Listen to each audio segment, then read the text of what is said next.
and welcome to Super Dwarf Sunday for October 1st, 2023. I'm Lori with Behavior Education at Spirit Keeper Animal Sanctuary.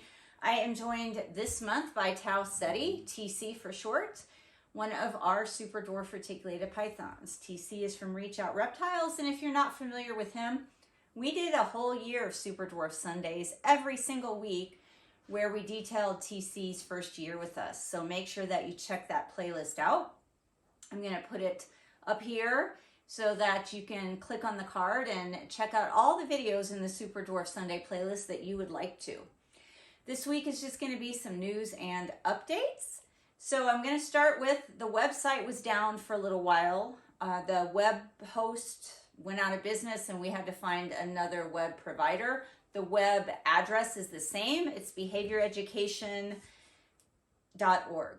behavioreducation.org. That has not changed, but when you go there, you'll see a brand new website. It doesn't have as much information on it as the old one did yet. I'll work on it as I have time. A couple of other things is TC's been spending more and more time out of his enclosure. I know that's not a big surprise, but I've been trying to keep him more contained. And he has actually been spending a lot of time in the Ferret Nation cage that our Bruttles python Dinjarin was living in and kept escaping from through the wires. I thought for sure TC would escape through the wires, but he hasn't. And he actually seems a lot happier in that enclosure, and it's just a few feet from me, and perhaps he's happier and more content in there because he's really close to where I work a lot of the time. So I'm going to show you that. Hey, you guys, check it out. The Mag Naturals ledges stick to the, hi TC, stick to the sides of these Ferret Nation cages without you even putting the outside magnets on. Just those little magnetic paint strips they paint on the back of the magnetic ledge is sticking to the Ferret Nation cage, which I think is totally awesome and gives me like tons more ideas of what I can do with this. That's just, I'm still going to put the outside magnets on because I'm just guessing that's going to make it stronger, but amazing. So I still put the magnets on the outside because I just think that's going to make it so much stronger. And you know how some of us that use these have an issue with these falling down with the bigger snakes. I think that's gonna hold tons more weight just because it's not only magnetized to the exterior magnets, but it's magnetized to the actual cage. Plus I'm thinking it would be super easy with these to use something like the screws and the little wing nuts that are on these bird perches. I bet you could screw those into these ledges too. I have so many ideas for this type of enclosure, and I'm gonna try to extend this one, like get a second one and attach it to this one, especially if TC's decided that he's relatively happy staying in it. I'm just gonna have to make him a giant like humidity box, like almost put a tub in there like that, but with a lid on it or maybe twice as high, and just make this humid microclimate inside of the enclosure. You're not coming out right now. I'm doing stuff and I can't watch you. So look, go on your ledge that I moved in here for you from your other enclosure. I'm going to show you where we relocated our feeder freezer to and what I chose to hang above it. So let's go take a look at those things. Okay, so I moved our feeder freezer, which has reptilinks, rodents, quail, chicks, you know, all of the things we feed the snakes, in here to the room that's just adjacent to the kitchen. It's also adjacent to a sliding door that goes out into the dog's yard. It is adjacent to a few enclosures, but this really nice sturdy table is next to it, and I am able to put the scale right here in case I need to weigh feeders, or of course I weigh snakes on this sometimes too. And I chose to decorate this area with the Dwarf and Super Dwarf Reticulated Python Localities poster because I feel like our Super Dwarf Reticulated Pythons are our most food crazed snakes. And I feel like that they can smell the feeders in the freezer. They could smell feeders when I'm thawing them from several rooms away. So I thought it only appropriate that this is the poster I hang above the freezer that has the food in it. I still want to decorate the rest of this area a little bit, but this is what I have so far, and that is something that I actually just did this week. This is the space adjacent to that freezer. These are the enclosures that are on that massive table I told you about. It's such a strong table. I had it custom built and I can stand on it, and it has two 6x2x2 black box cages enclosures on it and two 4x2x2 black box cages enclosures on it. And these are the newer models with the side windows that can open up, which I absolutely love. So I'll show you that real quick. There's not a Super Dwarf in here, but I am considering putting Ryder in something like this because he can't live in that tent that he's in forever. Ryder had a birthday last month. He's been in shed. Ryder had a birthday at the beginning of September, and then he went into shed. He just shed a few days ago, and he came out like one day and explored, and now he's back in his humid hide. So when he's ready, he'll come out and eat. I'll get some updated photos of him. But he is 2 years old now, and TC is actually 4 years old now. Thinking of getting Ryder and TC both something like this because they just need higher humidity.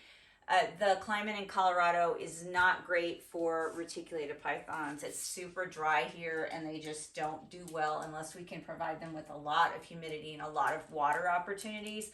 Like earlier today, TC was swimming in his water dish. So I'm going to go and show you where TC's been actually spending a ton of time, and he has not escaped from this enclosure, which I just can't fathom because my 2-year-old Bredl's python escaped from that. And that is in a previous video. If you haven't checked it out, that snake's name is Din Djarin. And I think I featured that in one of our Thursday videos. Maybe I'll link that one at the end. So here's where TC has actually been spending a lot of his time, in this Ferret Nation enclosure. It is 3 feet wide, 2 feet deep, and 4 feet or 5 feet high. And I can attach a second one to it. So I was going to leave my Bredl's python in here and attach a second one to it. But Den was escaping between these bars. He would stick his head through and bend the bars with his body. And he was getting out. And he got out so many times that I ended up having to move him into a PVC enclosure. So then TC's been spending enrichment time in here. And unbelievably, he has not escaped from it. I thought if Den could get out of this, that for sure TC would, since he's gotten out of his Zen enclosure so many times. But TC has not escaped from here. So he has actually 4 levels in here that he can climb up and down on. He's got a basking area with 2 slates in here. He has a LED full spectrum plant grow light, a halogen light. He has an infrared heat emitter and a UVB bar. So he's all set up with all those lights. He's got 2 sky hides. He's got 2 ground hides. He has a container on the bottom with real soil in it. He's got a rock. He's got a humid hide. He's got bird perches that are attached here. Looks like he loosened this one up. And then I found out something really exciting about the Mag Naturals ledges earlier today when I was going to attach his Mag Naturals ledge in here, which I did.